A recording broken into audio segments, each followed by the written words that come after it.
size of a football field, with more livable room than a conventional 5-bedroom house would orbit above us. The U.S. solar array surface area is nearly an acre and large enough to cover 8 basketball courts. As easy as we've made construction look, I don't think enough people realize that we have created one of the most amazing engineering achievements in human history. Last year, the National Aeronautic Association recognized ISS with its Collier Trophy, which honors advances in aviation and aerospace.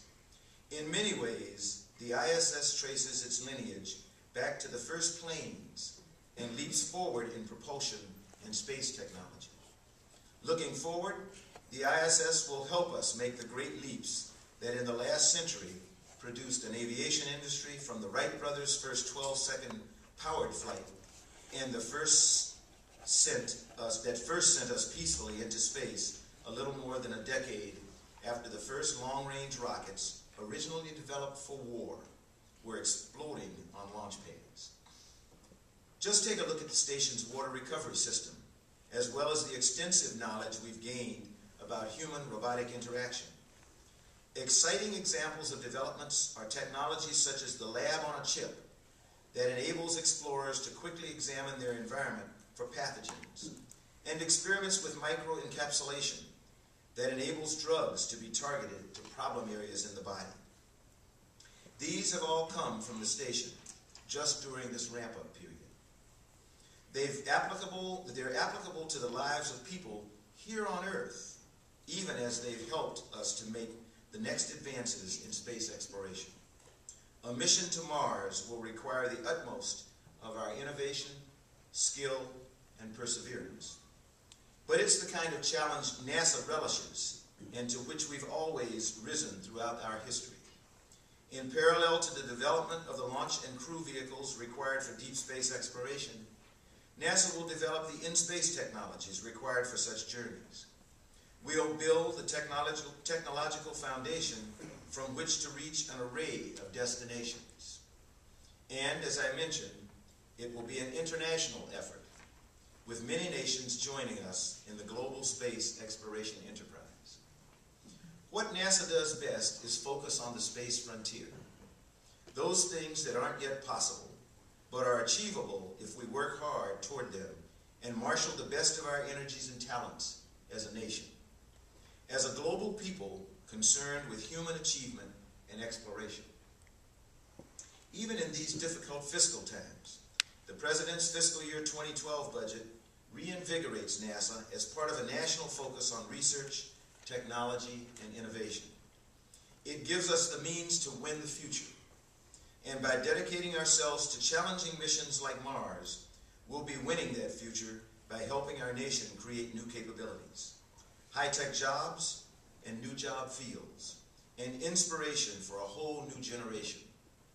Right now, our #1 priority in the near term is safely flying out the shuttle and carrying out our research and development activities on the ISS in a manner that maintains the safety and well-being of our U.S. and international partner flight crew members.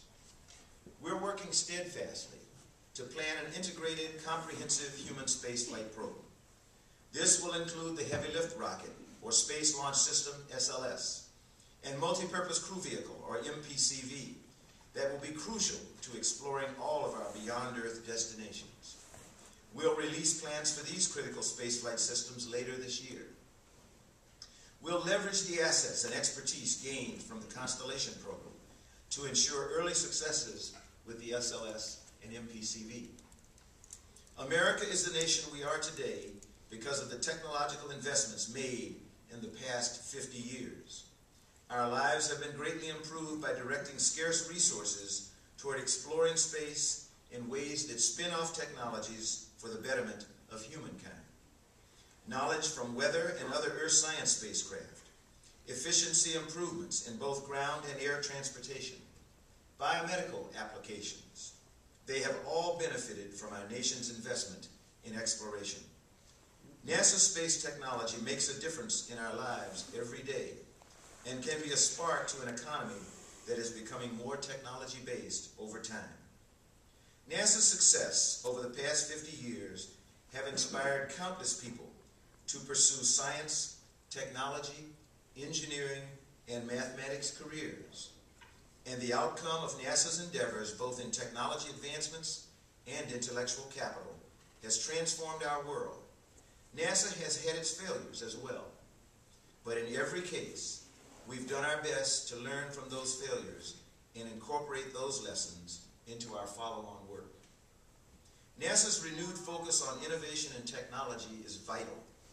By investing in high-payoff disruptive technology that industry cannot tackle today, NASA matures the technology required for its future missions in aeronautics, science, and exploration, while proving the capabilities and lowering the cost for other government agencies and commercial entities that want to get to space.